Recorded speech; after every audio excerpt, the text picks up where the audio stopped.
గడిచిన వారం మనం కొన్ని విషయాలు నేర్చుకున్నాం కదా. నాకు యేసు తెలుసు అని నేను ఎలా చెప్పగలనంటే, మళ్ళీ చూడండి నా వైపు, నాకు యేసు తెలుసు అని నేను ఎలా చెప్పగలనంటే, ఎలా చెప్పగలను? రెగ్యులర్గా చర్చికి రావడము, దాన ధర్మాలు, ఏదో ఉద్రేకపూరితమైన కొన్ని క్రియలు, ఇవేమీ కాదండి. నాకు యేసు తెలుసు అని ఎలా చెప్పగలవంటే, యోహాను రాసిన మొదటి పత్రికలో ఆయన ఎన్నో మాటలు ఇచ్చాడు. ఆయన మాటల్లో నుంచే ఒక్కొక్కటిగా ఇప్పటికీ 4 నేర్చుకున్నాం. నాకు యేసు తెలుసు అని నేను ఎలా చెప్పగలనంటే, మొదటిది, ఆయన వెలుగై ఉన్నాడు, ఆయన నన్ను కూడా వెలుగుగా చేశాడు. నేను ఈ భూలోకానికి వెలుగుగా జీవిస్తున్నాను, దాన్ని బట్టి నాకు యేసు తెలుసు అని చెప్పగలను. మొదటి పాయింట్ రాసుకున్నాను కదా. రెండో పాయింట్ ఏంటంటే, ఆయన లోకానికి ఉప్పై ఉన్నాడు, నేను కూడా ఉప్పులాగా ఈ లోకంలో జీవిస్తున్నాను, దాన్ని బట్టి నాకు యేసు తెలుసు అని చెప్పగలను. మూడవది, ఆయన ఆజ్ఞలు నేను గైకొనుచున్నాను కనుక ధైర్యంగా చెప్పగలను, నాకు యేసు తెలుసు. ఆజ్ఞలంటే గడిచిన వారం ఎన్ని ఆజ్ఞలు ఉంటాయి కూడా చెప్పాను. పాత నిబంధనలు ఎన్ని ఆజ్ఞలు? 613. కొత్త నిబంధనలు ఎన్ని ఆజ్ఞలు? 1050. యేసు పలికిన ప్రతి మాట ఆజ్ఞగా తీసుకోవచ్చు. సో ఆయన ఆజ్ఞలు పాటిస్తున్నాను, ఇంకా స్టిల్ మనం కొన్ని పాటించలేకపోతున్నాం కనుక పోయిన వారం ఏమనుకున్నాం, ఇక నుంచైనా పాటిద్దాము అని తీర్మానించుకున్నాం. 4వ మాటగా ఏం చెప్పానంటే, ఆయన ప్రేమ నాలో పరిపూర్ణంగా ఉంది. దాని అర్థం ఏంటి అసలు? సహోదరుణ్ణి ప్రేమించగలగాలి, సహోదరుణ్ణి ప్రేమించగలగాలి. ప్రేమించలేకపోతే నువ్వు వెలుగులో ఉన్నట్టు కాదు, నువ్వు క్రీస్తు తెలుసుకున్న వాడవు కాదు. క్రీస్తుని ఎరిగిన వారు ఖచ్చితంగా సహోదరుణ్ణి ప్రేమిస్తారు. There is no doubt. ఖచ్చితంగా సహోదరుణ్ణి ప్రేమిస్తారు, అంతే. ఆ ప్రేమలో 2 పాయింట్లు ఆయన చెప్పాను. ఏంటి? క్షమాపణ ఉంటుంది. రెండోది ఏంటి? అతని తప్పులు మరలా జ్ఞాపకం చేసుకోరు. క్లియర్? సో ఇలా ఈ విధంగా 4 పాయింట్లు చెప్పాను. ఈరోజు ప్రభు చిత్తం వల్ల ఇంకొక మాట ముందుకెళ్దాం. ఇంకొక మాట. ఇవన్నీ కూడా ఎక్కడ చెప్తున్నాను మీకు? నేను యోహాను రాసిన మొదటి పత్రికలోంచి చెప్తున్నాను. 2వ అధ్యాయం, యోహాను రాసిన మొదటి పత్రిక 2వ అధ్యాయము 6వ వచనము ఈరోజు ధ్యానిద్దాం. యోహాను రాసిన మొదటి పత్రిక 2వ అధ్యాయము 6వ వచనం నుంచి ఈరోజు కొన్ని మాటలు నేర్చుకోవడానికి ఆసక్తిగా విందామా? రెడీగా ఉన్నారా? సిద్ధంగా ఉన్నారా? రైట్, చదవమ్మా. ఆయన వాక్యము ఎవడు కైకొనునో అది కరెక్ట్ వర్డ్. ఆయన యందు నిలిచి ఉన్నవాడనని చెప్పుకొనువాడు. అది అర్థం చేసుకోండి. ఆయన ఎలాగు నడుచుకొనెనో అలాగే మనము కూడా నడుచుకోవాల్సి ఉన్నది. That's all. ఇప్పుడు మనకి యేసు తెలుసా? తెలుసు. అంటే ఏం చేయాలి ఇప్పుడు మనం? 5వ మాట, ఆయన అనే ప్లేస్ ఏమిద్దాం? యేసు. యేసు ఎలాగ నడుచుకున్నాడో అలాగే మనము కూడా నడుచుకోవాలి. సో యేసు ఎలా నడుచుకున్నాడు? యోహాను సువార్త 5వ అధ్యాయము 19వ వచనం. యోహాను సువార్త 5వ అధ్యాయము 19వ వచనం. యేసు ఎలా నడుచుకున్నాడు చూడండి. వారికి ఈ విధంగా ప్రత్యుత్తరం ఇస్తున్నాడు. ఏమని? ఎవరు ఇస్తున్నారు ఆన్సర్? యేసే ఇస్తున్నాడు. రైట్.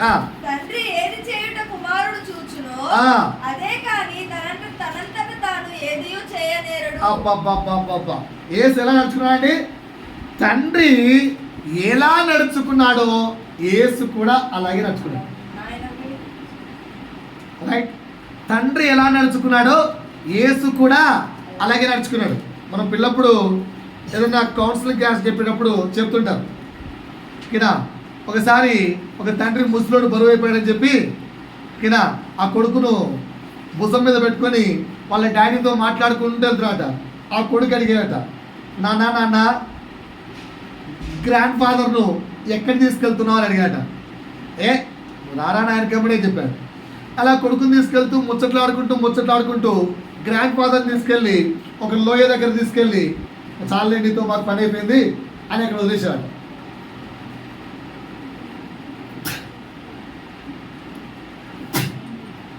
ఆ తండ్రి కొడుకు వైపు సంతోషంగా చూస్తూ, జాగ్రత్త నాయన కుమారుడా, నేను ఉన్న నాళ్ళు నేను చూసుకున్నాను, ఇప్పుడు నేను నీకు దూరంగా వెళ్ళిపోతున్నాను రా, ఈ లోకము మాయలోకం రా, మోసకరమైన లోకం రా, జాగ్రత్తగా ఉండవా, ఎక్కడున్నాను నేను నీ క్షేమము కోరుకుంటూనే ఉంటాను, నీ కొరకు ప్రార్థిస్తూనే ఉంటాను అని చెప్పి ఆ తల్లి తండ్రి చెప్పి ఆ కొడుకుని పంపించేశాడు. ఆ కొడుకు తన చిన్న కుమారుని తీసుకొని ఇంటికి వచ్చేసాడు. కొన్ని ఇయర్స్ తర్వాత ఏమైపోయింది, వీళ్ళు కూడా ముసలయ్యారు. తర్వాత ఆ చిన్నప్పుడు కొడుకున్నాడు కదా, ఆ కొడుకు మళ్ళీ ఈ తండ్రిని పట్టుకెళ్తుంటే ఎక్కడికి నాన్న అడిగాట. రా డాడీ తీసుకెళ్ళాడు. అలా తీసుకెళ్ళి ముందు ఆ వ్యక్తి ఎక్కడైతే తన ఫాదర్ వదిలేశాడో దానికంటే ఇంకొంచెం ముందు తీసుకెళ్ళి ఇక్కడ నువ్వు ఆగిపోయి వచ్చేసాడు. ఏంట్రా భుజమిల మీద మోసానే, ప్రేమతో గోరుముద్దలు తినిపించానే, అంతా నా కడుపు మార్చుకొని నీకు పెట్టానే, సంపాదించినంతా నీకే చేశానే, నిన్ను ప్రయోజకం చేశానే, ఇంత చేస్తే నువ్వేంట్రా నన్ను ఇక్కడ చేసావంటే నీ దగ్గర నుంచే నేర్చుకున్నాను నాన్న అన్నాట. నీ దగ్గర నుంచే నేర్చుకున్నాను అన్నానట. సో మనము ఆ స్టోరీ వద్దులే, ఇక్కడ ఏ సేవ నుంచి నేర్చుకున్నాడు, తండ్రికి ఎలాంటి నడక ఉందో తెలుసా, ఆ నడక కుమారుడైన యేసు నేర్చుకున్నాడు. కుమారుడి యొక్క నుంచి నేర్చుకున్న ఇంకొక వ్యక్తి కూడా సాక్ష్యం ఇస్తున్నాడు. ఎవరు వ్యక్తి? పౌలు. నేను యేసును చూసి ఎలా నడుచుకుంటునో మీరు నన్ను పోలి నడుచుకోండి అన్నాడు. కనుక ఈరోజు మన కర్తవ్యం ఏంటి, ఆయన ఎలా నడిచాడో మనము కూడా అలా నడవాలి. నేను కొన్ని పాయింట్లు బైబిల్ మొత్తం తీసుకుంటే 100 పాయింట్లు వస్తాయి ఎలా నడుచుకున్నాడు. ప్రతి సందర్భం నుంచి కూడా ఒక మెసేజ్ నేర్చుకోవచ్చు. యేసు యొక్క ప్రతి అడుగులో కూడా ఒక మెసేజ్ నేర్చుకోవచ్చు. మేము ట్రైనింగ్కి వెళ్ళినప్పుడు మాట్లాడినాడు, రేపు మీరు ఈ 12 రోజులు మీరు వేసే ప్రతి అడుగులో నుంచి కూడా మీకు జీవిత సత్యాన్ని నేర్పిస్తాను రా అన్నాడు. అన్నట్టే నేర్పించాడు అన్న. ప్రతి అడుగులో నేర్పించాడు. ఎలా మాట్లాడాలో నేర్పించాడు, ఎలా పలకాలో నేర్పించారు, భర్తను ఎలా పిలిచాలో కూడా వాస్తవంగా నేర్పించాడు. అన్ని నేర్పించారు. సో యేసు గురించి మనం బైబిల్ చదువుకుంటూ వెళ్తే ఒక్కొక్క మాట, ఒక్కొక్క సందర్భం మనకు ఒక్కొక్క అంశాన్ని నేర్పిస్తూ వెళ్తారు. ఈరోజు నేర్చుకునే హృదయం కావాలని చెప్పి ఒక్క సెకండ్ ప్రార్థించుకోండి. ప్రభువా, మేము కూడా ఒక 10 పాయింట్లు నేర్చుకుంటాం, మా యొక్క నడక కూడా అలా ఉండాలి అని వాక్యం చెప్తుంది. ఒక నిమిషం మనసు మీద అలా గుండె మీద చేసుకుని ప్రార్థించండి. ప్రభువా, నేర్చుకునే మనస్సు హృదయం మాకి ప్రభు అని ప్రార్థించండి. వాక్యం వినగలిగే కృప నాకివని ప్రభు అని ప్రార్థించండి. అయ్యా, వాక్యాన్ని దొంగలించకుండా, అపవాది నా యొద్దకు రాకుండా మీ రక్త ప్రోక్షల్లో నన్ను ఉంచండి ప్రభు అని ప్రార్థించుకోండి. నిద్రనే సాతాను మత్తు నా యొద్దకు రాకుండా ప్రభు మీ యొక్క అగ్ని చేత నన్ను దహించయ్యాలని ప్రార్థించండి. దేవుని మాటలు వింటూ వెళ్దాం. ఆమేన్, హల్లెలూయా. మొదటి పాయింట్ చెప్తున్నాను. మొదటి పాయింట్, యేసు ఎలా నడుచుకున్నాడు అనడానికి యాకోబు రాసిన పత్రిక 1వ అధ్యాయము 22వ వచనంలో నుంచి ఒక మాట నేను తీసుకుంటున్నాను. ఎలా ఎలా ఎలా వినువారు మాత్రమై బాగా చదవమ్మ మంచిగా. మీరు వినువారు మాత్రమే ఉండి మిమ్మును మీరు మోసపరచుకొనకుండా వాక్య ప్రకారము ప్రవచించువారునై ఉండుడి. ఎవడైనను వాక్యమును వినువాడై ఉండి దాని ప్రకారము వాక్యము వినువాడై ఉండి వాక్యము ఎవ్రీ ఆదివారం వినువారమై ఉండి వాక్యము ఎవ్రీ సండే వినువారమై ఉండి ఉంది. నెక్స్ట్ ఏముంది? దాని ప్రకారము ప్రవర్తింపని వాడైతే వాడు అద్దములో తన ముఖము చూసుకునే వాడిని పోలి ఉన్నాడు. అద్దంలో ఒకసారి చూసుకుంటాం కదా, చూసుకొని అనుకుంటాం, పక్కకి వెళ్తాం, మళ్ళీ వచ్చి మళ్ళీ ఇట్లా అనుకుంటాం. అంటే అప్పుడేదో చూసుకుంది, విత్ ఇన్ ద సెకండ్స్ మర్చిపోతాం. ఈ ఫేస్ అద్దం ముందు ఉన్నంత వరకే నీకు గుర్తుంటుంది. అద్దంలో వచ్చి పక్కకి వెళ్ళిపోతానే మళ్ళీ ఇట్టా ఇట్టా అనుకుంటావు. ఎందుకు? ఎక్కడ ఏమైందో మర్చిపోతావు, మళ్ళీ అద్దం ముందుకు వస్తావు. అందుకే చెప్తారు కదా, రే ఆడవాళ్ళకు గొడవ ఆగాలంటే అద్దం పెట్టరా సాలని. అద్దం పెడితే నీళ్ళు కూడా పట్టించుకో, అద్దం ఇలా ఇలా ఇలా అనుకుంటే అయిపోతాం. నాట్ ఓన్లీ గర్ల్స్, ఈ మధ్య బాయ్స్ కూడా అంతే. అద్దం కనిపిస్తే ఏ ఇట్టా ఇట్టా ఇట్టా ఇది అని అని అని లాస్ట్ కావడం చుట్టూ కూడా పోతుంది. అద్దం అంత ఫేమస్ అయిపోయింది. సో ఎందుకంటే మర్చిపోతాం త్వరగా. సో వాక్యాన్ని వినువారు మట్టుకే ఉండక ఎలా ఉండాలట? దాని ప్రకారంగా ప్రవర్తించే వారిగా ఉండాలి. యేసు అలాగే జీవించారు. చిన్నప్పటి నుంచి తండ్రి నేర్పించిన ప్రతి పాఠాన్ని నేర్చుకున్నాడు. స్కూల్కి వెళ్ళి అక్కడ శాస్త్రులు పరిచయం నేర్పించిన ఆ యొక్క జీవగ్రంథం నుంచి ప్రతిదాన్ని ఆత్మపూర్వకంగా వినడం మాత్రమే కాక ఆచరించిన ఏకైక పర్సన్ యేసు. సో ఆయన ఎలా నడుచుకున్నాడండి? మొదటి పాయింట్ రాసుకోండి. మాటల వ్యక్తి కాక చేతల వ్యక్తిగా జీవించాడు. ఏంటంటే మొదటి పాయింట్, మాటల వ్యక్తిగా కాక చేతల వ్యక్తిగా నడుచుకున్నాడు. నేను కూడా అంతే. బోధిస్తున్న పాస్టర్లము ప్రతిసారి వాక్యం రాసుకునేటప్పుడు ఈ మాట్లాడుతున్న ప్రభుతో, ప్రభువా ఇది మాలో కూడా కొన్ని లేవు ప్రభువా. అయితే నువ్వు కూడా నేర్చుకో, మేము కూడా నేర్చుకోవాల్సిందే. మొదటి పాయింట్ ఏంటండి? మాటల వ్యక్తిగా కాక చేతల వ్యక్తిగా నడుచుకున్నాడు. దాని గురించి కొంచెం ఎక్స్ప్లెనేషన్ అక్కడే యాకోబు పత్రిక 2వ అధ్యాయము 14వ వచనం నుంచి చూడమ్మా. నా సహోదరులారా, క్రియలు లేనప్పుడు ఎవడైనా తనకు విశ్వాసము కలదని చెప్పిన ఎడల ఏమి ప్రయోజనం? ఏమి లేకపోతే నాకు దేవుడు అంటే చాలా నమ్మకం. ఎంత నమ్మకం తెలుసా? నేను ప్రాణం ఇస్తా, ప్రాణం. నా దేవుడి కొరకు నేను ప్రాణం పెట్టేస్తాను సార్. నా దేవుడు అంటే నాకు పిచ్చి సార్. యావదాస్తి రాసిమంటే రాసిస్తాను సార్. నా ఇల్లు అన్ని ఇచ్చేస్తాను సార్, అన్నీ ఇచ్చేస్తాను సార్. Okay right. ఎంత మంచి విశ్వాసం, ఎంత మంచి ప్రార్థన, ఎంత మంచి గొప్పడు సార్. ఈరోజు హోల్ నైట్ ప్రేయర్ రాండి సార్ అంటే ఇంట్లో చిన్న ఫంక్షన్. ఇంట్లో ఏముంది? చిన్న ఫంక్షన్. హోల్ నైట్ ప్రేయర్ రామంటావా? ఏం మాట్లాడుతున్నారు సార్? వచ్చేస్తున్నాడు సార్. వచ్చి అన్నారు. ఇప్పుడు ఏమనాలి? విశ్వాసం ఉందా లేదా? విశ్వాసం ఉంది కానీ ఏం లేదు, క్రియలు లేవు. ఏమున్నాయి? క్రియలు లేవు. ఏమున్నాయి? విశ్వాసం ఉంది కానీ క్రియలు లేవు. క్రియలు లేని విశ్వాసము. చదువు కిందకి ఏమన్నా? Question mark. ఆన్సర్ ఏంటి? నో. అట్టి విశ్వాసం అతన్ని రక్షించలేదు. నెక్స్ట్, దిగంబరులై ఆనాటికి పాపం భోజనము లేక ఉన్నప్పుడు ఈ యొక్క విశ్వాసము గల వ్యక్తి ఏమంటున్నాడు? నాన్నా, సహోదరుడా, తమ్ముడా, అన్నా, చెల్లి, ఏం బాధపడకురా, హ్యాపీగా వెళ్ళిపో, దేవుడు చూసుకుంటాడు. హ్యాపీగా వెళ్ళిపో, దేవుడు చూసుకుంటాడు. మరి ఈయనే చూసుకున్నట్టు. ఈ క్రీస్తు ప్రేమ తెలిసిన వ్యక్తి, దేవుని ప్రేమ ఎరిగిన వ్యక్తి, తమ్ముడు ఆకల్లో ఉంటే, అన్న ఆకల్లో ఉంటే ఆహారం పెట్టాలా? సమాధానంగా వెళ్ళిపో అని చెప్పాలా? బట్టలు లేక చలి అంటుంటే పర్లేదు లేరా, దేవుడు ఎచ్చగా వాతావరణాన్ని మార్చేస్తాను, నేను ప్రేర్ చేస్తా వెళ్ళు అనొచ్చా? ఏం చేయాలి సార్? దీన్ని ఏమంటారు చెప్పండి? మాటలు మాత్రం ఉన్నాయి, చేతులు మాత్రం లేవు. కానీ యేసు ఎలా నడుచుకున్నాడు?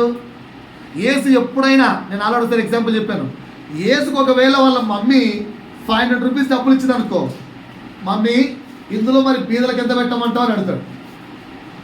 అరే నాన్న, పీదలకు ఒక 200 రూపాయలు ఖర్చు పెట్టరా అంటే, మరి మిగతా 300 నీకే. ఆ 300లో ఒకవేళ యేసు కొనుక్కోవడం మొదలుపెట్టి ఏదైనా తింటుంటే అప్పుడు బీదవాడు వస్తే కూడా ఆ 300 కూడా బీదవాడికి ఇచ్చే టైపు యేసు. ఆయన మాటలతో ఉన్న వ్యక్తి కాదు, చేతల్లో చూపించే వ్యక్తి. సో ఆయనను పోలి నడుచుకుంటున్న మనం ఎలా నడుచుకోవాలి? నీకున్నదంతా ఇచ్చేయమని చెప్పలేదు, నీకున్నదంతా ఇచ్చేయమని చెప్పలేదు. నీ దగ్గర సమృద్ధిగా ఉంది కదా.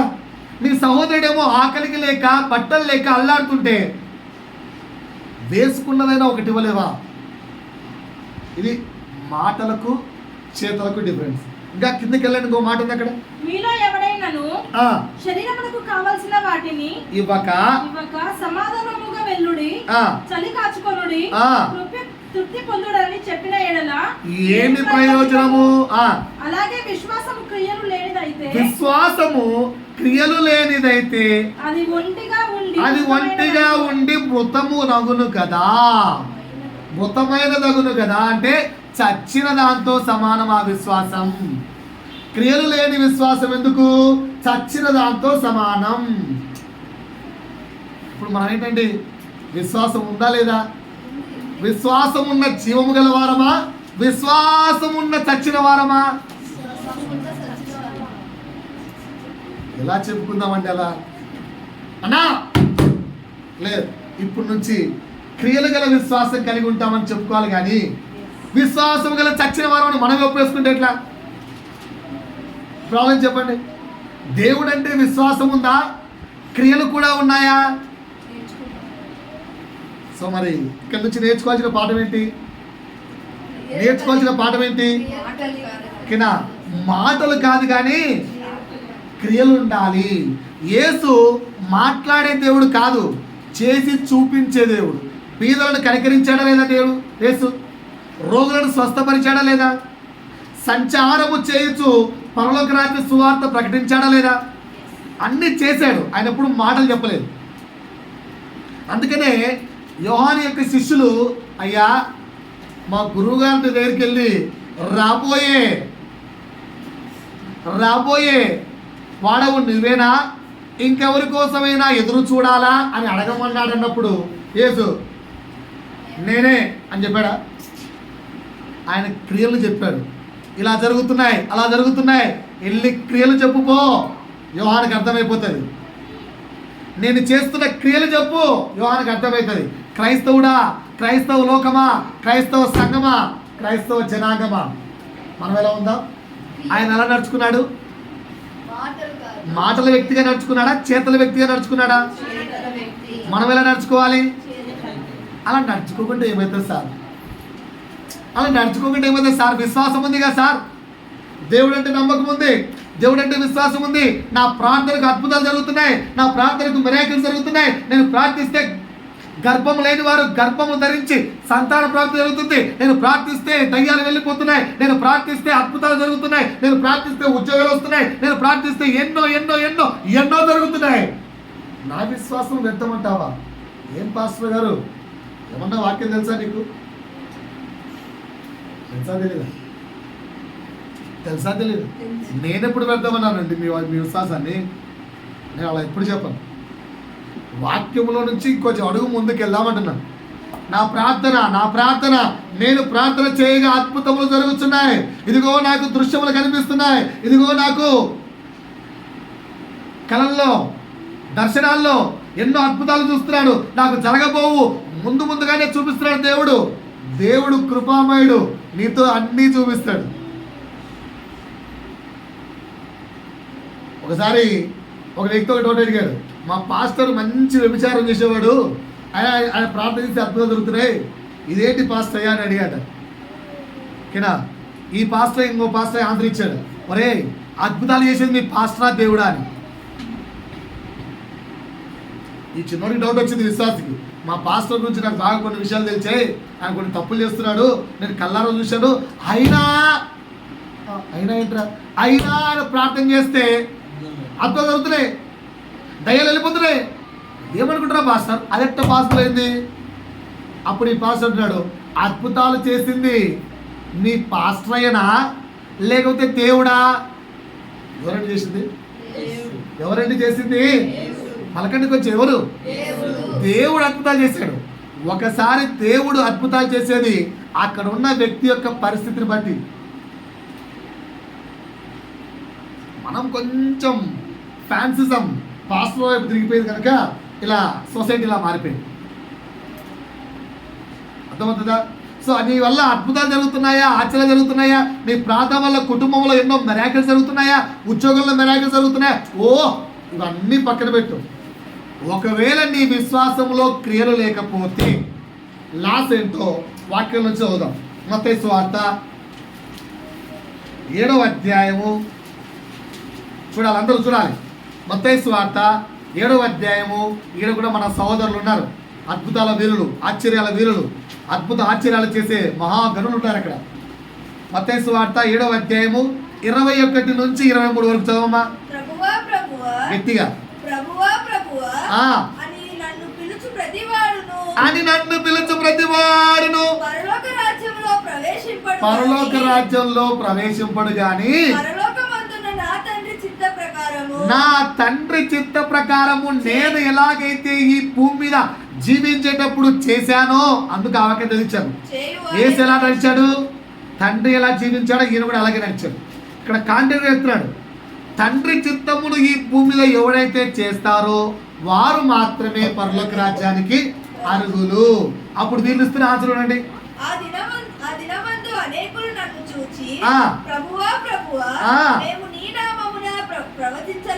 ఏం చేశారట?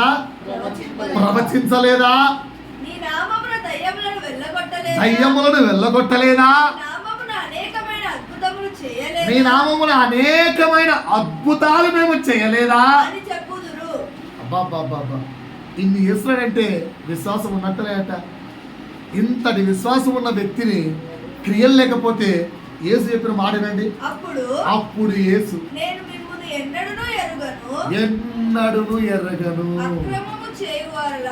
ఇంతకంటే అన్యాయమైన మాట ఏమైనా ఉందా? ఇంతకంటే బాధకరమైన మాట ఏమైనా ఉందా? ఓకేనా? ఫర్ ఎగ్జాంపుల్ మనం బాలుగోదరు ఉన్నాడు, సంవత్సరం 2 ఏళ్ళ ముందు చర్చికి వస్తున్నాడు, బాగా కష్టాలు ఎదుర్కొన్నప్పుడు పాస్టర్ గారు అని అనుకో, ఎవరు బాబు మీరని అనుకో, ఎలా ఉంటుంది? గుండెకి బాధ కలగదు. ఇన్నేళ్ళు అద్భుతాలు, ఆశ్చర్యాలు, దయ్యాలు, సూచక్రియలు ఇన్ని చేస్తే లాస్ట్కి ఏమంటున్నాట? మీరెవరో నాకు తెలియదు, అక్రమము చేయవాలారా డౌట్ అన్నాడు. ఇప్పుడు మనం చెప్దాం, ఇప్పుడు మనం నేర్చుకుందాం. సో మనం ఎలా నడుచుకుందాం? మాటలు మాట్లాడే వ్యక్తిగా నడుచుకుందామా, చేతలు చేసి చూపించే వ్యక్తిగా నడుచుకుందామా, వాక్యాన్ని కేవలం వినేవారిగా ఉందామా, వినిన వాక్యాన్ని పాటించేవారిగా ఉందామా? వాక్యాన్ని వినేవారిగా నడుచుకుందామా, విని ఇక మారకుండా మన ఇష్టానుసారంగా మనకి ఏది నచ్చినదో, ఏది శ్రేష్టమైందో దాని ప్రకారంగా జీవితామా? పక్క వ్యక్తి తట్టి అడగండి, ఓన్లీ ఇందామా, క్రియలు కూడా కలిగి జీవిద్దామా అని ఏం చెప్తారు? రైట్, మనం చూస్తాను ఇప్పటి నుంచి. రైట్, ఇప్పుడు ఇది మొదటి మాట. యేసు ఎలా నడుచుకున్నాడు అంటే ఎలా నడుచుకున్నాడు? మాటల వ్యక్తిగా కాక చేతల వ్యక్తిగా నడుచుకున్నాడు. రెండవది చెప్తున్నాను, ఎంతమందికి ఉపవాసము చేసే అలవాటు ఉంది? చేతులెత్తాలి. Sir I will do fasting sir. 40 days fasting ఎవరు చేస్తున్నారా? 40 days fasting, lent days fasting ఎవరు చేయట్లేదా? ఎందుకంటే మాట్లాడరు. 40 days ఫాస్టింగ్ ఎవరు చేయట్లేదా? రైట్. వారానికి ఒక రోజు ఎవరైనా ఫాస్టింగ్ చేస్తున్నారా? వారానికి ఒక రోజు. సరే, కష్టం వచ్చినప్పుడు, సమస్య వచ్చినప్పుడన్నా ఫాస్టింగ్ చేస్తున్నారా? చెప్పాలి. ఏదైనా విపరీతమైన కష్టాలు, విపరీత నష్టాలు, విపరీత సమస్యలు వస్తే ఫాస్టింగ్. ఓకే, పాస్టర్ ఫాస్టింగ్ చేస్తున్నాడు. ఒకసారి అడుగుదాం, ఎందుకు ఫాస్టింగ్ చేస్తున్నావు అమ్మ? ఎందుకు? ఎప్పుడు కాదు, ఎందుకు? ఓకేనా? సంఘం కొరకు ప్రార్థన ఫాస్టింగ్ చేస్తున్నావు. రైట్. ఇంకెవరు ఫాస్టింగ్ చేస్తున్నారు? సరే, నాకు ఒకసారి చెప్పండి, యేసు ఎప్పుడన్నా ఫాస్టింగ్ చేశాడా? యేసు ఎప్పుడన్నా ఫాస్టింగ్ చేశాడా? పాయింట్ నెంబర్ 1, యేసు ఉపవాసాలు చేసేవాడు. పాయింట్ నెంబర్ 2, యేసు పెందల కడనే లేచి ప్రార్థన చేసేవాడు అంటకంటే ప్రార్థన చేయడానికి ఒక స్థలమునకు వెళ్ళేవాడంటే ఇంకా బాగుంటుంది. కరెక్టేనా? వింటున్నారా? ఎక్కడికైనా సాతాను వాక్యాన్ని తీసుకెళ్ళిపోతుందా? వింటున్నారా? రెస్పాండ్ కాడికి వచ్చాం. రాత్రంతయు హోల్ నైట్ ప్రేయర్స్ యేసు చేసినట్టుగా ఉంది. రాత్రంతయు ప్రార్థనలో గడిపెను. వాక్యం విన్నారా ఎప్పుడన్నా? ఎందుకు చేశాడు యేసు? ఎందుకు చేశాడు యేసు? అంతా పిల్లలే మాట్లాడతారా? పెద్దలే వాక్యం చెప్పదలుచుకోలేదా? దయచేసి చేతులు జోడి చెప్తున్నాను తల్లి, అంతిమ కాల సమయం ఆసనమైంది. మనం కేవలం పెద్దలు మాట్లాడుకుంటే లాస్ట్లో చూస్తాం. కడపటి వారు మొదటివాడు కడపటి వారు. దయచేసి ఉన్న వాక్యాన్ని నోరు తెరవండి ప్లీజ్. వాక్యం మాట్లాడకపోతే పెద్దవాళ్ళ ఎవరు కూడా చివరికి ఏమి నేర్చుకోలేరు. నోరు తెరిచి మాట్లాడండి. ఎందుకు యేసు ఉపవాసం చేశారనుకుంటున్నారు? మీ ఒపీనియన్ ఏంటి? తప్పు కరెక్ట్ అని ఆలోచించకండి. ఎవ్వరూ పర్ఫెక్ట్ కాదు. ఇక్కడ నిల్చొని బోధిస్తున్న కుక్క కూడా పర్ఫెక్ట్ ఏం కాదు. మాలో కూడా బోలెడు మిస్టేక్స్ పైకి తెలుసు అంతే.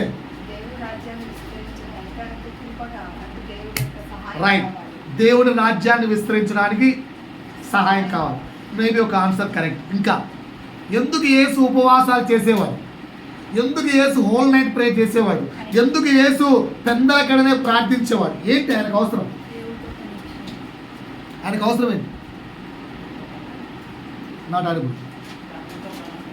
తండ్రితో కనెక్షన్ కోసం. ఇంకా good. Third answer good. Right. రెండో పాయింట్ చెప్తున్నాను, రాసుకోండి. ఆయన ఎలా నడుచుకునేవాడు అంటే, మొదటి పాయింట్ ఏం చెప్పాను? మాటల వ్యక్తిగా కాక చేతల వ్యక్తిగా నడుచుకున్నాడు. రెండవది, ఆయన శరీరమును గెలుస్తూ నడుచుకున్నాడు. రెండో పాయింట్ ఏంటి? ఆయన తన శరీరమును గెలుస్తూ నడుచుకున్నాడు. నడిచాడు. సార్ అంటే మేమంతా శరీరాన్ని గెలవట్లేదంటారా? ఆశ, కోరికలు ఉన్నాయా లేవా? ఏంటండి? ఆశలు, కోరికలు, విలాసాలు, ఇష్టాలు ఉన్నాయా లేదా? ఇవి లేనివాడు ప్రపంచంలో ఎవరు లేరు. శరీర కోరికలు, శరీర ఆశలు, శరీర విలాసాలు అన్నా దేవుళ్ళకి వస్తే గెలవలేమా? గెలుస్తాం. కానీ వీళ్ళు లేని వాళ్ళు ఎవరు ఉన్నారా? యేసు కూడా లేడు.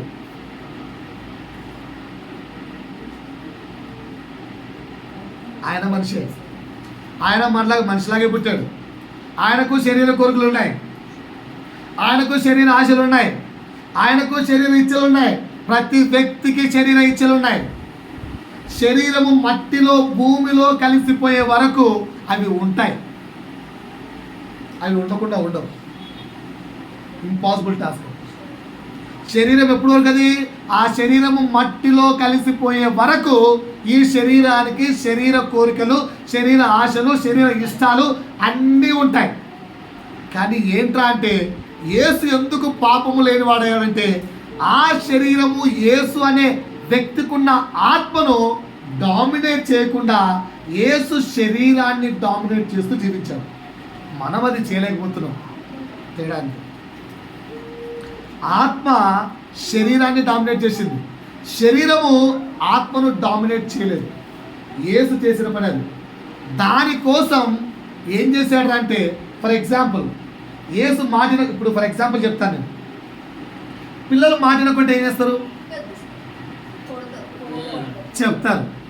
అయినా వినకపోతే 2 దెబ్బలు వేస్తారు. అయినా వినకపోతే పనిష్మెంట్ ఇస్తారు. అయినా వినకపోతే ఆడికి ఒరే నాన్న, ఈ కోరుకునే దానికంటే ఈ పనిష్మెంట్ కొంచెం కష్టంగా ఉంది, దీన్ని తిన్నకంటే దాన్ని మానేయడం మేలరా అనుకుంటాడా లేదా? అంటే నేర్పించడానికి ఒక తరీకా ఉంది. ఏంటి ఆ తరీకా? వ్యక్తిని కష్టపెట్టడం. సో శరీరముకున్న కోరికలు, ఆశలు, ఇష్టాలు నువ్వు జయించుకోవాలంటే ఆ శరీరాన్ని ఏం చేయాలి తెలుసా? నలగొట్టాలి. అందుకే పౌలు అంటాడు కదా, ఉపవాసములతోనూ, జాగరములతోనూ, ప్రార్థనతోనూ నా శరీరమును నేను నలగొట్టుకొనుచున్నాను. ఎందుకు ఉపవాసం చేస్తామంటే అందుకు. ఆకలి ఏమన్నా అంటే తిండి తిండి తిండి, నోరు తెరిస్తే తిండి పిచ్చి, నోరు తెరిస్తే ఆకలి ఆకలి ఆకలి, అది కాదు ఇది కాదు. నోరు తెరిస్తే తిండి పిచ్చి ఉన్నప్పుడు గొంతుకు కత్తి పెట్టుకోవాలి. పాస్టర్ గారు ఉన్నారు, జపన్న శాస్త్రి గారు, డైనింగ్ టేబుల్ మీద ఎవరన్నా పిలుస్తాట, పాస్టర్ అన్నానికి రమ్మని చెప్పి ఎదురుగా ఏం పెట్టినా తెలుసా, దైవ సేవకుడా తిండి మోజులో పడకు, గొంతుకు కత్తిగా పెట్టుకొని రాత్రట. ఇప్పుడు వీడు తినాలా తినకూడదా, తినాలా తినకూడదా అంటే అర్థం ఏంటి? మన శరీరాన్ని ఎంత నలగొట్టుకోగలిగితే అందుకు ఉపవాసాలు. నిద్ర నిద్ర నిద్ర, ఏమన్నా అంటే నిద్ర. నోరు తెరిస్తే నోట్లోంచి వచ్చే మొదటి మాట ఏం తెలుసా? నిద్ర. ఇంకొంచెము సేపు నిద్ర, ఇంకొంచెము సేపు నిద్ర. అలా కాళ్ళు ముడుచుకొని, ఇలా కాళ్ళు ముడుచుకొని నిద్ర నిద్ర నిద్ర నిద్ర. సాతాన్ అది. దాన్ని చేయించుకుంటే ఏం చేయాలి? నిద్ర నిద్ర కోరుకుంటున్నావా? లే, నేను చెప్పాను ఒకసారి ఎగ్జాంపుల్ గుర్తుందా?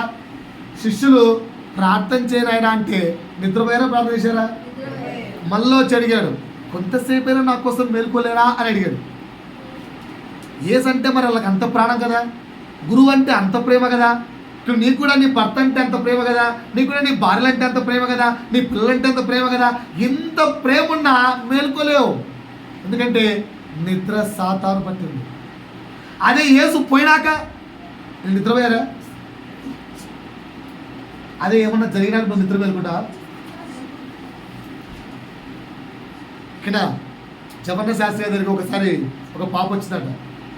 వచ్చి, సార్ సార్ ఏమైందమ్మా, కొంచెం ఈ మధ్య చదువు ఎక్కువైపోయింది, ఐఐటి చేరాను, నీట్ రాసుకుంటున్నాను, ఒక పాప ఐఐటి, ఒక పాప అందరూ ఒకటి, కనుక చర్చి కొంచెం రెగ్యులర్ రాలేకపోతున్నాను, అంతకంటే మించి ప్రార్థన చేసుకోలేకపోతున్నాను దగ్గర. పర్లేదు లేమ్మా, చేసుకోక అవసరం లేదు లేదు. అదేం పాస్టర్ ఎట్లా అంటే, పర్లేదమ్మా ఇక్కడ చేసుకోకుండా పైన నరకంలో 24/7 చేసుకోవచ్చు అన్నాను. అక్కడ వేరే పని ఉండదు. నరకంలో ఏమైనా పని ఉందా? నరకంలో వేరే పని ఉంటుందా? నరకంలో no work, only one work, prayer. తెలుసా మీకు అది? ఇక్కడ ప్రేయర్ చేసుకోకపోతే నెక్స్ట్ ప్రేయర్ చేసుకునే ప్లేస్ అదే. బైబిల్లో ఉంది, మీకు కావాలంటే చూపిస్తాను నేను. లాజరు తన వంతులు విన్నాను కదా, అక్కడ లాస్ట్లో ఏమంటాడు? అబ్రామా అబ్రామా అబ్రామా. ఎందుకు పొరగట్టున్నాడు?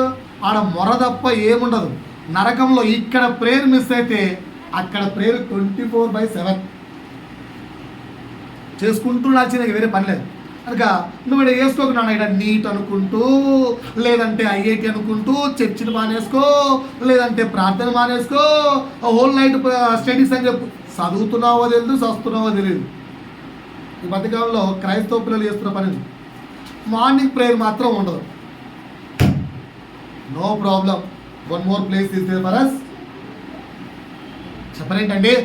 One more place is there for us. పోదాం అక్కడికి. ఏంటండి మరి? సో శరీర కోరికలు అనేవి చావవు. నువ్వు మట్టిలో కలిసిపోయే వరకు కూడా ఈ శరీరానికి ఉన్న కోరికలు చావవు. ఈ కోరికలను గెలవాలంటే ఏం చేయాలి?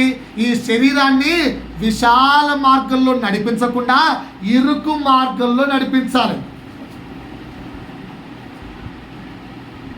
అప్పుడు శరీర కోరికలు. మీరు నడిపిస్తారా నడిపించరా మీరు ఆలోచించుకోండి. నడిపిస్తారా నడిపించరా ఏం చేయాలి? మీరు ఆలోచించుకోండి. సో యేసు అయితే ఏం చేశాడు? యేసు ఎలా నడుచుకున్నాడు? ఇరుకు మార్గాన్నా విశాల మార్గాన్నా? ఇరుకు మార్గం విశాల మార్గమా? సో రెండో పాయింట్ చెప్పాను, శరీరాన్ని గెలుస్తూ ఇరుకు మార్గాన్ని నడిచాడు ఆయన. రెండో పాయింట్ ఏంటి? శరీరాన్ని గెలుస్తూ ఇరుకు మార్గాన్ని నడిచాడు. మూడో పాయింట్ చెప్తున్నాను. మూడో పాయింట్ ఓకేనా? నాకంటే అనండి ఒకసారి, నాకంటే నా ఫ్రెండ్ బెస్ట్ అని చెప్పండి. నాకంటే మా భార్య చాలా బ్యూటిఫుల్ అని చెప్పండి. ఇక్కడి నుంచి రాదు, ఇక్కడి నుంచి వస్తుంది కదా. ముందు నేనే కదా, ముందు నేనే. లేదంటే అది నామినల్గా అప్పుడప్పుడు. ఓకేనా? ఎవరన్నా మనకంటే పక్కనోడు గొప్పడు పొగుడతారా? మనకంటే గొప్పలు నచ్చుకుంటారా? కానీ బైబిల్ ఏం నేర్పిస్తుంది? నీ సహోదరుణ్ణి నీకంటే ధనుడిగా ఎంచండి. 3వ పాయింట్ అది. యేసు తన సహోదరుణ్ణి గనుడిగా ఎంచుకుంటూ విధేయుడై నడుచుకున్నాడు. రాసుకోండి. యేసు తన సహోదరుణ్ణి గనుడిగా ఎంచుకుంటూ విధేయుడిగా నడుచుకున్నాడు. యేసు తన సహోదరుణ్ణి గొప్పవాడిగా ఎంచుతూ తన్ను తాను విధేయత గల వాడిగా నడుచుకున్నాడు. Complete obedient.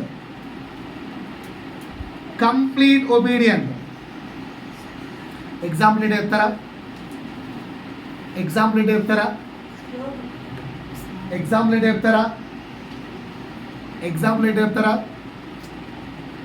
ఎగ్జాంపుల్ ఏమన్నా చెప్తారా? థింక్ చేయండి. బైబిల్లోంచి చాలా ఎగ్జాంపుల్స్ ఉన్నాయి. ఎగ్జాంపుల్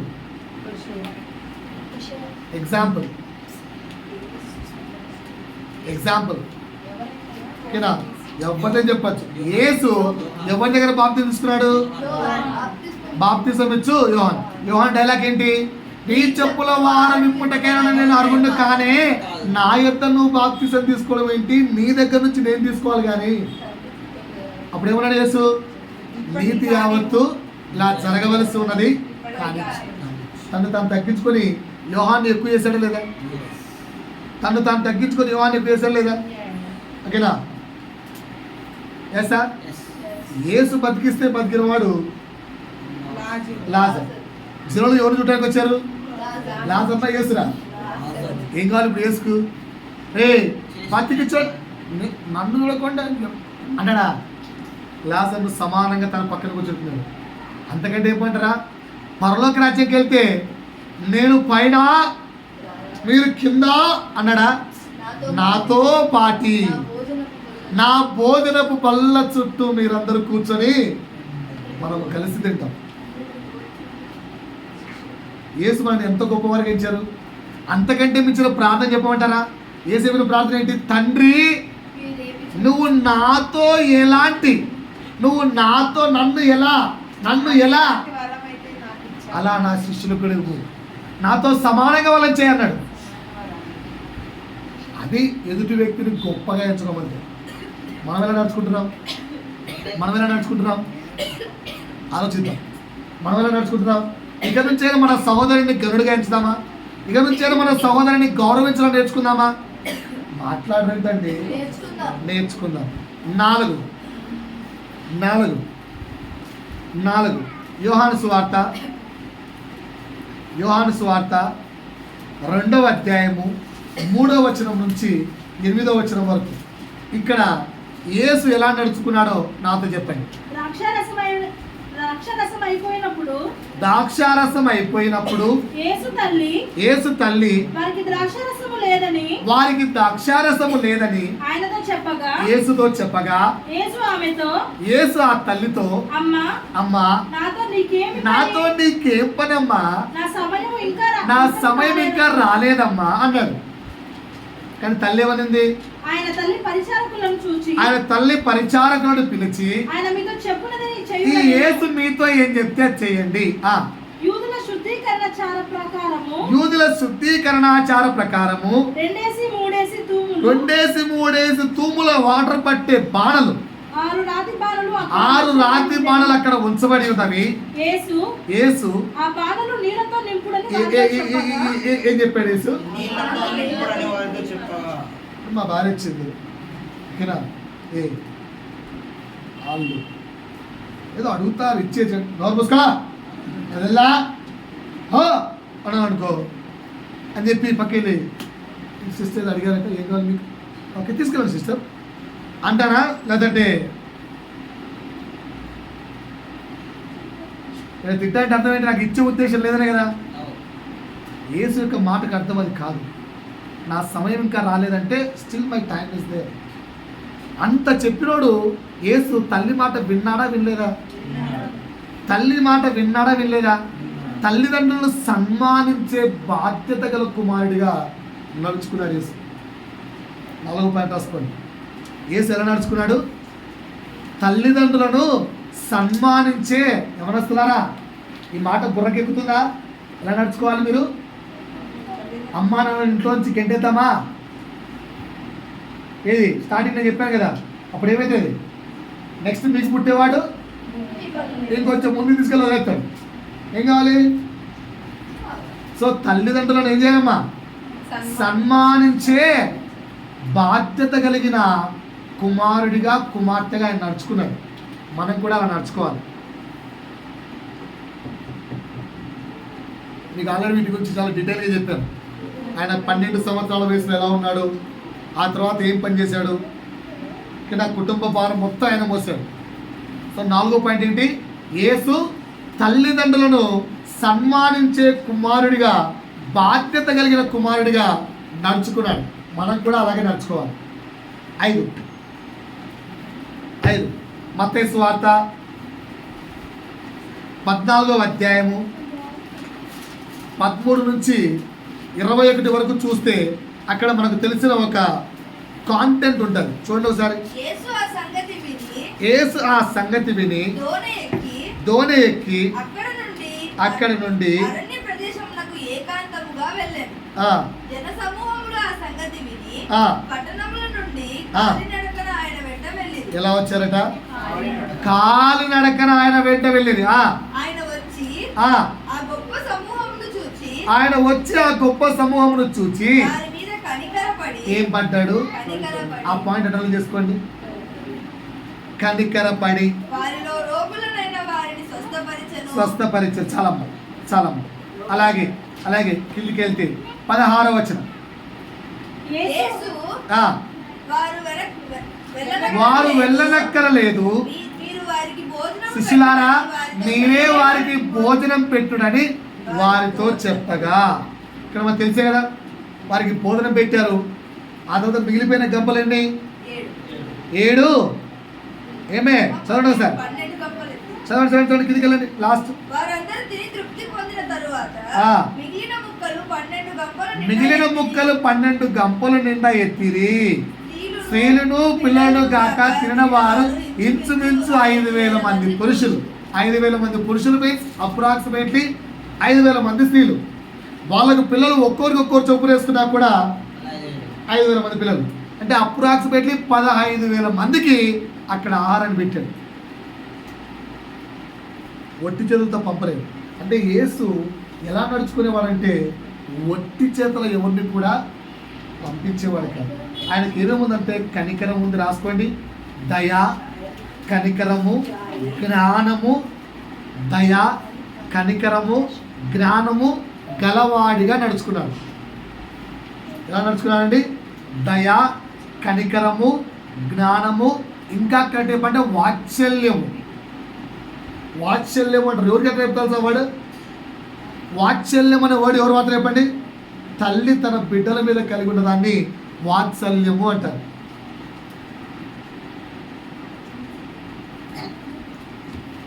ఇంకా మన ఇంకొక భాష అయితే గారవించి, అంటే ఎంతో గారాభముతో అంటాం కదా, అట్లా గారవించని. సో దయా, కనికరము, వాత్సల్యము, జ్ఞానము కలవాడిగా నడుచుకున్నాడు. మనకు కూడా ఈ 4 ఉండాలి. అవుతా ఏంటంటే ఒకసారి 4 చెప్పండి. ఏముండాలి మనకు? ఉన్నాయా మనకు అందరిపైన? ఇక్కడ 3 అక్క చెల్లెలు ఉన్నారు, అక్క తమ్ముళ్ళు ఉన్నారు. ఒక ప్లేట్లో ఒక చిన్నది చెల్లి అడిగింది అనుకో, తుంచిస్తారా? అన్ని రోజులు తిడతావా అంటారా? ఎంత వాత్సల్యం ఉందో. దయా, కనికరము, వాత్సల్యం ఉంటుంది. కానీ ఏసు చేశాడు? అన్ని వేల మందికి అన్నం పెట్టాడు. మనం ఎంతమందికి అన్నం పెడుతున్నాం? సరే నెలకు ఒకసారి అన్నం పెడుతున్నామా? సరే మన పాకెట్లో నుంచి నెలకు ఒకసారన్నా ఒక 500 అన్నా, వేలు మన పిల్లలకైతే డీమార్ట్లకు వెళ్ళి, ఇంకా మాట కొత్తగా పడిన వాల్యూ మార్ట్లకు వెళ్ళి, ఆ మాటకి వెళ్ళి ఈ మాటకి వెళ్ళి వేలు మన పిల్లలు తెచ్చుకుంటున్నాం. కానీ ఒక్కసారన్నా బీదలకు ఒక 500 నెలకు లేదు. రైట్, ఆలోచించుకుందాం మనం ఈరోజు. ఆరవ మాట తీయండి నాతో పాటు. మత్తయి సువార్త 8వ అధ్యాయము. ఓకేనా, అలాగే ఉండండి. ముందు నా వైపు చూడండి, ఆన్సర్ చెప్పండి. బాగా వర్షం పడుతుంది, చర్చికి వెళ్ళాలి. ఏం చేద్దాం? ఇంకా కార్లో పోతాం. ఇంకా బాగా వర్షం పడుతుంది, ఆటో బుక్ చేసుకుంటాం. ఇంకా ఆప్షన్ ఏ ఆన్లైన్లో వింటాం. ఆప్షన్ బి ఓకేనా వెయిట్ చేద్దాం వర్షం తగ్గే వరకు. ఆప్షన్ సి వర్షం పడింది పాస్టర్ గారు అందుకే చర్చికి రాలేదు.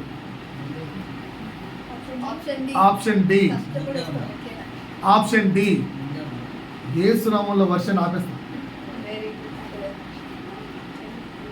ప్రోగ్రామ్ ఉంది ఇప్పుడు, పెళ్ళి అప్పుడు వేస్తారు. ప్రార్థన చేయరు యేసు నామములో వర్షం ఆగిపో, యేసు నామములో వర్షం ఆగిపో. ఇన్ని ప్రార్థనలు చేస్తారా బాగా జ్వరము రోగం వస్తే, ఏదైనా రోగం వస్తే నేను ఎందుకు ఈ మాట చెప్తున్నా అంటే, యేసు ఎప్పుడైనా చదవండి ఒకసారి. మత్తయి సువార్త 8వ అధ్యాయము 23 నుంచి 27 వరకు. ఎవరు ఆయన? యేసు దోణి ఎక్కినప్పుడు యేసు శిష్యులు కూడా ఆ దోణిలో ఆయన వెంబడే వెళ్ళారు. రైట్. ఏమైందమ్మా? అంతట సముద్రం మీద తుఫాను రేగగా ఆ దోణి అలల చేత కప్పబడెను. అప్పుడు ఏమన్నా ఇది కాంటెంట్ కరెక్టా? అలలతో ఇట్లా దోణి ఇట్టా అయిపోతుంటే ఓకేనా, ఇంట్లో పాపం బాగా ఇప్పుడు మేము 5 మంది ఉన్నాం, మేము అందరూ అల్లాడుతుంటే మా అక్ష ఏమిటా అన్నేసరి టెన్షన్ తీసుకుంటాం అని అనుకో, మండదు మనకు. ఉంటాడా లేచి సింపుల్గా ఎందుకంత టెన్షన్ మీకు, మనం పడుకునేండి మనం చూసుకుందాం అని అనుకో, టెన్షన్ ఉంటుందా? ఓకేనా, ఉంటుందా? రైట్. ఇక ఇలా పరిస్థితి సౌండ్ బాగా. అప్పుడు ఆయన నిద్రించుచుండగా వారు ఆయన యొద్దకు వచ్చి, ప్రభువా నశించిపోవచ్చున్నాము, మమ్మల్ని రక్షించుమని చెప్పి ఆయనను లేపిరి. అందుకు ఆయన, అల్ప విశ్వాసులారా ఎందుకు భయపడుచున్నారని వారితో చెప్పి లేచి గాలిని సముద్రమును గద్దింపగా మిక్కిలి నిమ్మలమాయెను. ఏం చేయాలండి? యేసు లేచి ఇట్టే అని చెప్పాల్సింది. లేచి ఆగిపో. ప్రకృతిని గద్దించే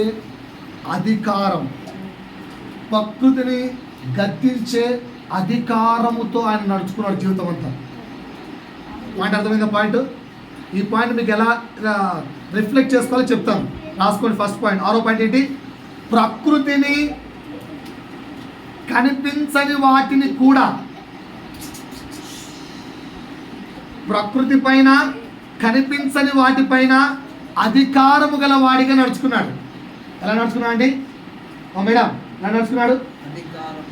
ఎలా నడుచుకున్నాడు? ప్రకృతి అంటే ఇంగ్లీష్లో ఏమంటారు? నేచర్ మీద, అలాగే కనిపించని దయ్యముల మీద అధికారము గల వాడిగా నడుచుకున్నాడు. ఓకేనా, శ్మశానం మధ్యలోంచి పోవాలి. ఇప్పుడే దయ్యాల సినిమా చూసాం సార్, ఆన్సర్ చెప్పండి. ఇప్పుడే టీవీలో పెడితే దయ్యాలు అలా కనిపించేది ఏదో మొత్తానికి, దాని చూసి భయపేసి టీవీ క్లోజ్ చేసి ఏంద్రా బాబు అనుకుంటూ ప్రయాణం అయిపోయి చర్చిలోంచి ఇప్పుడు అదే చర్చికి వెళ్ళాలి. ఆ శ్మశానం మధ్యలోంచి నడుచుకుంటావాలి. ఎలా ఉంటుంది ఫీలింగ్? హాయ్ ఫ్రెండ్స్ అనుకుంటూ వస్తారా? ఎలా వస్తారు? భయం ఉంటుందా? ఉంటుందా? సో మరి ప్రకృతి మీదను కనిపించని వాటి మీదను దేవుడు మనకు అధికారం ఇచ్చాడు లేదా? తీయండి మత్తయి సువార్త 10వ అధ్యాయం తీయండి. మత్తయి సువార్త 10వ అధ్యాయం 1వ వచనం తీయండి. ఆయన తన 12 మంది శిష్యులను పిలిచి దేని మీద? అపవిత్ర ఆత్మల మీదను, ప్రతి విధమైన రోగముల మీదను, ప్రతి విధమైన వ్యాధుల మీదను వారికి అధికారం ఇచ్చాను. ఇంకా లూకాలోకి వెళ్తే మరణము మీద అధికారం ఇచ్చాడు. అధికారం దేవుడు ఇచ్చాడా లేదా? నీకు వాక్యం మీద నమ్మకం ఉందా లేదా? మరి ఇంత అధికారం కలిగిన నువ్వు యేసుకి ఎలాగైతే తండ్రి అధికారం ఇచ్చాడో ఆ అధికారం కలిగిన వాడికి నడుచుకున్నాడా? భయపడుతూ నడుచుకున్నాడా? చెప్పలేంటండి. యేసు అధికారం గల వాడికి నడుచుకున్నాడా? సముద్రం రా, ఏం చేద్దాం రా, ఎట్లా ఏంట్రా, త్వరగా ఎట్లా కూడా ఒడ్డు అన్నాడా? ఎలా అన్నాడండి? మనం ఎలా ఉంటున్నాం? జ్వరం వస్తే భయం, పులకరం వస్తే భయం, రోగం వస్తే భయం, రాత్రి అయితే భయం, ఇదైతే భయం, అదైతే భయం, ఇదైతే ఇన్ని భయాలతో మనం ఎందుకు నడుచుకుంటున్నాం? దేవుడు అధికారం ఇచ్చాడని చెప్పి నీ హృదయానికి అర్థం కాలేదా? మాట్లాడరేంటండి? నీ హృదయానికి అర్థమైందా? God gave authority to you. ప్రతి విధమైన దయ్యములను, ప్రతి విధమైన రోగములను, ప్రతి విధమైన వాటిని బంధించే అధికారం, వెళ్ళగొట్టే అధికారం, నాశనం వచ్చే అధికారం నీ మాటకైన అధికారం ఇచ్చాడు. If you speak it will go. కానీ నువ్వేం చేస్తావు తెలుసా? అంటూ రమ్మంటావు కదా. నేను ఒక పాప నన్ను అడిగింది, సార్ ఏమిరా రేపు అమ్మవారి శంతం ఎక్కడో ఎక్కడో దేశాల్లో సూర్యగ్రహణం వస్తుందంట, ఆడొత్తి నీకేమైందని అడిగాను. అంటే సూర్యగ్రహణం వచ్చేవాళ్ళు నన్ను దయ్యం పట్టుకుంటుంది కదా అని నీకు డేటుతో సహా చెప్పినాను. ఈరోజు ఇన్ని గంటలకు ప్రార్థించాను, దేవుడు నీకు స్వస్థతలు ఇచ్చారని చెప్పాడు, అప్పటి నుంచి ఇప్పటివరకైనా నీకు దయ్యం కనిపించిందా అని అడిగాను. కనిపించలేదు సార్. వెళ్ళిపోయిందా? వెళ్ళిపోలేదా? వెళ్ళిపోయింది సార్. మరి మళ్ళా నీకు ఎందుకు? మళ్ళా కనిపిస్తుంది అమ్మాయికి. ఎందుకు చెప్పకుండా ఆ అమ్మాయి దా దా దా దా దా అని పిలుస్తుంది దయ్యాన్ని. ఏం చెప్తాం? ఒక్కసారి రోగము నుంచి పో అన్నాక పోయింది, అదంతే. మీరు మళ్ళీ నన్ను రమ్మని వెళ్ళకండి. యేసు ఎప్పుడు ఏ దయ్యాన్ని ఆహ్వానించలేదు, దేంతో ముచ్చట్లు పెట్టలేదు, దేంతో స్టోరీలు అడగలేదు. ఏం పేరు నాన్న నీ పేరు? అక్కడ వెళ్ళిపోయి వచ్చావా? మరి ఎందుకు ఈ అమ్మాయిలోకి వచ్చావు? అమ్మాయి నచ్చిందా? మరి ఎన్ని రోజులు ఉంటావు? 4 రోజులా? అవసరం 4 రోజులు? ఇన్ని స్టోరీలు ఎక్కడైనా యేసు పెట్టాడు కనిపించిందా బైబిల్లో? ఓ అంతే. నువ్వెందుకు ఆ అధికారం గల వాడిగా ఈ భూలోకం మీద జీవించట్లేదు? God gave authority to your voice. ఈ మాట గుర్తుపెట్టుకోండి. అధికారము గల వాడిగా నడుచుకోవాలి. నీ మాటకు శక్తి ఉంది. యూట్యూబ్లో చూడండి, దీని మీద ఒక 1 hour మెసేజ్ చెప్పాను. నీ మాటకు అధికారం ఉందని స్టార్టింగ్లో చెప్పాను 3 years బ్యాక్. రైట్. 7వ మాట సాక్ష్యం చెప్పమంటే ఏం చెప్తారు? మొదటి పాయింట్ అసలు సాక్ష్యమే చెప్పాం. ఎవరన్నా చెప్పేవారంటే టైం ఇస్తాడు, కానీ కరెక్ట్ సాక్ష్యం చెప్పాలి. సరే, నేను ఒక మాట అడుగుతాను, ఆన్సర్ చెప్పండి. సినిమాలు తప్పా కరెక్టా? మాట్లాడరేంటండి? సినిమాలు తప్పా కరెక్టా? మాట్లాడ, గట్టిగా చెప్పాలి. తప్పు. తప్పు. సినిమాలు కరెక్టా తప్పా? తప్పా కరెక్టా? సరే, మరి ఇన్ని కోట్ల డబ్బులు పెట్టి డైరెక్టర్లు వీళ్ళందరూ ఎందుకు ఇస్తారు? లోకమంతా పాపం చేయమరా? సినిమాలో ఒక మోరల్ ఉంటుంది, అర్థమైందా? ఆ మోరల్ వ్యక్తికి అర్థమైతే వ్యక్తి ఆ చెడ్డ పని చేయకుండా మారిపోతాడు అనే ఆశతో సినిమా తీస్తారు. కానీ మనకేం అర్థమవుతుంది? ఆ మోరల్ తప్ప ఆ చెడ్డంతా అర్థమవుతుంది. ఓకేనా? చాలామందికి డౌట్ ఏం తెలుసా? సార్ మన దేవుడు ఎందుకు గొప్పడు సార్? పక్క దేవుడు ఎందుకు కాదు సార్? వాళ్ళ దేవుడు గొప్పడే కదా సార్? ఆడది సార్, ఈడి సార్. కాంట్రవర్షియల్ వద్దు. ఎందుకంటున్నామంటే ఆ మాట, నువ్వు వెలుగును తెలుసుకొని వచ్చావు, ఆ వెలుగుతో ఉండు. మళ్ళీ చీకటి మురిపోకు. పౌలు సాక్ష్యం ఇచ్చాడు కదా, ఏమని సాక్ష్యం ఇచ్చాడు? పూర్వము నేను హింసకుడను, దూషకుడను, హానికరుడు. ఆయన పాత జీవితం అంతా 3 ముక్కల్లో చెప్పాడు. అదే మనకు మైక్ ఇస్తే మనం చెప్తాం. నేను ఎలాంటి వాడిని అంటే అప్పట్లో సిగరెట్లు, మందు విచ్చలవిడిగా తాగుతూ, అంటే పక్కన చెప్తున్నావు, నువ్వు కూడా తాగడానికి చెప్తున్నావా? నీ ఆ యొక్క కంపు మొత్తం కడుక్కున్నావు ఆల్రెడీ. ఆ కడుక్కున్న తర్వాత కడుక్కున్న వెలుగు జీవితం సాక్ష్యం చెప్పాలి, కానీ ఆ పాత కంపు జీవితాన్ని మళ్ళీ చెప్పడం ఎందుకు? అందుకే మనం తెచ్చిన సాక్ష్యాలు పెట్టలే. మీరు నా వెలుగు చెప్తాను సార్ అంటే సాక్ష్యాలు పెడతా. ఓన్లీ వెలుగు. ప్రభు మహిమ చెప్తా అంటే రోజు ఇక్కడ కూర్చొని సాక్షి చెప్పిస్తాను. I'm ready. కానీ మనం ఎలాంటి సాక్షి చెప్తున్నాం అంటే, నేను పూర్వం అట్లా, నేను నా ఇంట్లో రైస్ అయిపోయింటే అప్పుడు నేను కూర్చొని, నీ పాత జీవితం వద్దు, ప్రభువుకు మహిమకరమైన క్రీస్తు మాటలు మాట్లాడు. యేసు ఎలా నడుచుకున్నాడంటే, ఎప్పుడైనా యేసు ఏ దయ్యం గురించి కానీ, యేసుకు నరకం తెలుసా తెలీదా? యేసుకు నరకం గురించి తెలుసా తెలీదా? యేసుకు సాతాను గురించి తెలుసా తెలీదా? యేసుకు సాతాను సమూహం గురించి తెలుసా తెలీదా? ఎన్నిసార్లు సాతాను సమూహం గురించి చెప్పాడు బైబిల్లో? 24/7 అదే చెప్పాడా? కానీ ఏం చెప్పాడు యేసు? నువ్వు మారిన క్రైస్తవ జీవితం గురించి చెప్పాలి, పాత జీవితం వద్దు. సో తండ్రికి మహిమకరంగా, తండ్రిని మహిమపరుస్తూ జీవించాడు యేసు. ఎవరిని మహిమపరుస్తూ? సో మనం ఎవరిని చెప్తుంటాం? ఎంతసేపు ఉన్నా మా పాస్టర్ ఇట్టామా, ఇది ఇట్టామా, వాడి ఇట్టా, మేము ఇట్టా, మేము కష్టాలు ఉంటాం, మేము నష్టాలు ఉంటాం, మేము దుఃఖాలు ఉంటాం, మేము డబ్బులు లేక మేము. నీ పాత రోత స్టోరీలు వద్దు, ప్రభువు స్టోరీ చెప్పండి. అలా నడుచుకుందాం. ఎలా నడుచుకోవాలి? ప్రభువుకు మహిమకరంగా నడుచుకోవాలి. 7వ పాయింట్ అర్థమైందా? 7వ పాయింట్ అర్థమైందా? చెప్పరేంటంటే అర్థమైందా లేదా? 8 పరిశుద్ధిగా నీతిమంతుడిగా నడుచుకోవాలి. పరిశుద్ధినిగాను నీతిమంతుడిగా నడుచుకోవాలి. యేసు అలాగే నడుచుకున్నాడు.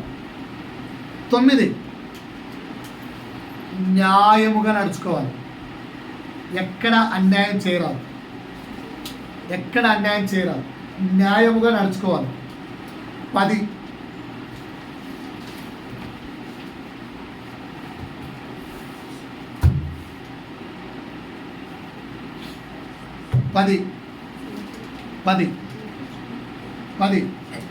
ఏనా పేతురు?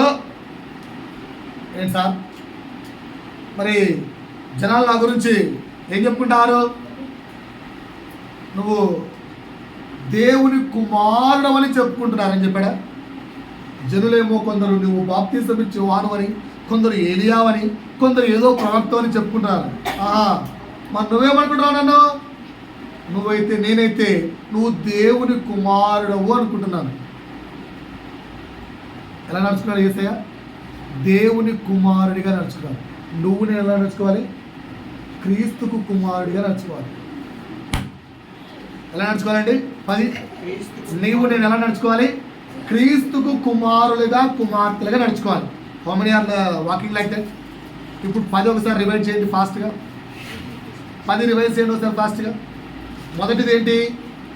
మాటలు చెప్పేవాడిగా కాదు, చేతలు చేసేవాడిగా నడుచుకోవాలి. రెండేంటి?